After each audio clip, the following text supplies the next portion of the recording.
In front of me is Oppo A95, and today I would like to show you how you can turn on or off location of this Oppo.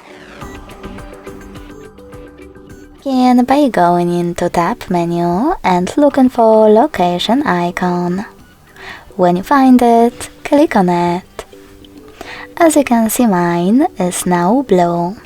That means that location is enabled, but you can always disable it by tapping on the same tile again.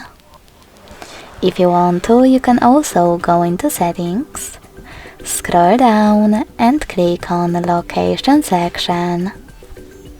Then tap on this switcher next to location to manage it. Thanks so much for watching. If you enjoyed this video, don't forget to leave a like, comment and subscribe. Bye!